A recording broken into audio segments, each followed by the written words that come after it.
ಜಿಲ್ಲೆಯಿಂದ ಪ್ರಥಮ ಬಾರಿಗೆ ಲೋಕಸಭೆ ಪ್ರವೇಶಿಸಿದ ವಿಶ್ವೇಶ್ವರ ಹೆಗಡೆ ಕಾಗೇರಿ 18ನೇ ಲೋಕಸಭೆಯ ಮೊದಲ ಅಧಿವೇಶನದಲ್ಲಿ ಸಂಸ್ಕೃತದಲ್ಲಿ ಪ್ರಮಾಣ ವಚನ ಸ್ವೀಕರಿಸಿ ಗಮನ ಸೆಳೆದರು. ವಿಶ್ವೇಶ್ವರ ಹೆಗಡೆ ಕಾಗೇರಿ 6 ಬಾರಿ ಶಾಸಕರಾಗಿ, ಪ್ರಾಥಮಿಕ ಹಾಗೂ ಪ್ರೌಢ ಶಿಕ್ಷಣ ಸಚಿವರಾಗಿ, ವಿಧಾನಸಭಾಧ್ಯಕ್ಷರಾಗಿದ್ದರು. ಕಳೆದ ವಿಧಾನಸಭಾ ಚುನಾವಣೆಯಲ್ಲಿ ಮತ್ತೊಮ್ಮೆ ಸ್ಪರ್ಧಿಸಿ ಸೋಲು ಕಂಡಿದ್ದರು. ಸಂಸದರಾಗಿದ್ದ ಅನಂತಕುಮಾರ್ ಹೆಗಡೆ ಅವರಿಗೆ ಪಕ್ಷವು ಟಿಕೆಟ್ ತಪ್ಪಿಸಿ ವಿಶ್ವೇಶ್ವರ ಹೆಗಡೆ ಕಾಗೇರಿ ಅವರನ್ನು ಅಭ್ಯರ್ಥಿಯನ್ನಾಗಿ ಕಣಕ್ಕಿಳಿಸಿತ್ತು. ಲೋಕಸಭಾ ಚುನಾವಣೆಯಲ್ಲಿ ಕರ್ನಾಟಕದಲ್ಲಿಯೇ ಅತಿ ಹೆಚ್ಚು ಮತಗಳ ಅಂತರದಿಂದ ಗೆಲುವು ಸಾಧಿಸಿ ಸಂಸದರಾಗಿ ವಿಶ್ವೇಶ್ವರ ಹೆಗಡೆ ಕಾಗೇರಿ ಅವರು ಆಯ್ಕೆಯಾದರು. ಜೂನ್ 24ರಂದು ಪ್ರಥಮ ಅಧಿವೇಶನದಲ್ಲಿ ಸಂಸ್ಕೃತ ಭಾಷೆಯಲ್ಲಿ ಪ್ರಮಾಣ ವಚನ ಸ್ವೀಕರಿಸಿದರು.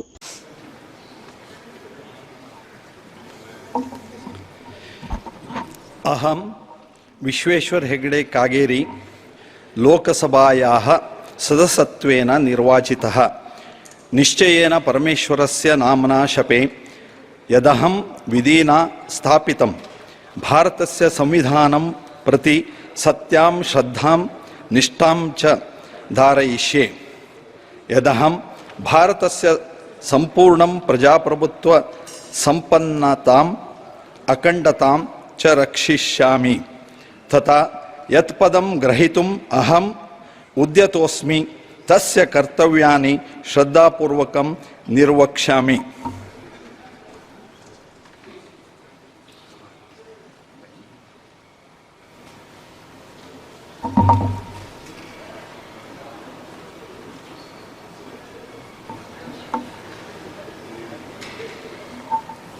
डॉक्टर प्रभा मल्लिकार्जुन.